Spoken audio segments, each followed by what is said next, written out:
आजची सर्वात मोठी बातमी. त्याआधी हवामान अंदाज दररोज जाणून घेण्यासाठी आपल्या चॅनलला सबस्क्राईब करा. यावर्षी महाराष्ट्रात मान्सून अपेक्षेपेक्षा लवकर दाखल झाला आहे. मे महिन्याच्या शेवटी, विशेषतः 26 मेपासून राज्याच्या काही भागात पावसाची सुरुवात झाली. मुंबई, नांदेड, बीड, यवतमाळ आणि चंद्रपूर या प्रमुख शहरांमध्ये पावसाने दस्तक दिली. या लवकर पावसामुळे शेतकरी समुदायाला मोठा दिलासा मिळाला आहे, कारण बियाणे पेरणीसाठी योग्य वातावरण तयार झाले आहे. विदर्भातील तापमानवाढ.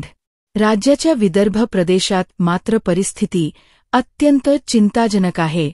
चंद्रपूर, नागपूर, यवतमाळ आणि वर्धा या जिल्ह्यांमध्ये तापमान 41°C पोहोचले आहे. काही ठिकाणी तर तापमान 40°C पुढे गेले आहे. या अत्यंत उष्णतेमुळे सामान्य जनजीवन विस्कळीत झाले आहे. विशेषतः वृद्ध व्यक्ती, लहान मुले आणि मैदानी कामगार यांना या तापमानवाढीचा सर्वाधिक त्रास सहन करावा लागत आहे. शेतकरी बांधवांना तर या गरमीमुळे दुहेरी समस्यांचा सामना करावा लागत आहे.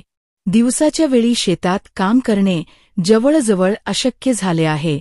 उकाडा आणि उष्णतेमुळे अनेक मजुरांना आरोग्याच्या समस्या निर्माण होत आहे. हवामान विभागाचे महत्त्वाचे इशारे. हवामान विभागाने 9 जून रोजी राज्यातील अनेक भागांसाठी महत्त्वाचे इशारे जारी केले आहे. कोकण, मराठवाडा आणि मध्य महाराष्ट्रासाठी येलो अलर्ट जाहीर करण्यात आला आहे. या भागांमध्ये विजेसह जोरदार पावसाची शक्यता व्यक्त करण्यात आली आहे. येलो अलर्टचा अर्थ म्हणजे नागरिकांनी वाढीव सावधगिरी बाळगावी. घराबाहेर पडताना छत्री बाळगणे, आपत्कालीन परिस्थितीसाठी तयारी ठेवणे आणि हवामानाच्या अपडेट्सवर लक्ष ठेवणे आवश्यक आहे. प्रादेशिक हवामान पैलू. मध्य महाराष्ट्र. पुणे, सातारा, सांगली, सोलापूर, रत्नागिरी, सिंधुदुर्ग आणि अहिल्यानगर या जिल्ह्यांमध्ये हलक्या ते मध्यम स्वरूपाचा पाऊस अपेक्षित आहे. या भागातील नागरिकांनी प्रवासादरम्यान अतिरिक्त सावधगिरी बाळगावी. शेतकरी बांधवांनी शेतीच्या कामांदरम्यान योग्य खबरदारी घ्यावी. मराठवाडा प्रदेश. बीड, धाराशिव, लातूर आणि नांदेड या भागांमध्ये तीव्र वारे आणि विजेच्या कडकडाटासह पाऊस पडण्याची शक्यता आहे. या प्रदेशातील लोकांनी झाडांच्या खाली आश्रय घेऊ नये. विद्युत उपकरणांपासून सुरक्षित अंतर राखावे. मैदानी भागात काम करणे टाळावे. विदर्भ प्रदेश. विदर्भात सध्या पावसाची तीव्र कमतरता जाणवत आहे. हवामान तज्ज्ञांच्या अंदाजानुसार येत्या काही दिवसांत हा प्रदेश हलक्या पावसाचे स्वागत करू शकतो, ज्यामुळे तापमानात थोडी घट येण्याची अपेक्षा आहे. हवामानातील बदलाची वैज्ञानिक पार्श्वभूमी. मध्य महाराष्ट्रात एक विशिष्ट हवामान पट्टा निर्माण झाला आहे, ज्यामुळे विविध भागांमध्ये असमान पावसाचे वितरण होत आहे. अरबी समुद्रातून येणारे वायुप्रवाह या पट्ट्यावर प्रभाव टाकत आहे. त्यामुळे काही जिल्ह्यांमध्ये भरपूर पाऊस होत आहे, तर काही भागांमध्ये पावसाची कमतरता जाणवत आहे. या हवामानातील अनिश्चिततामुळे शेतकरी समुदाय चिंतेत आहे. पीक नियोजन, बियाणे पेरणी आणि इतर शेतीसंबंधी निर्णय घेण्यात अडचणी येत आहे. सुरक्षिततेसाठी आवश्यक उपाययोजना.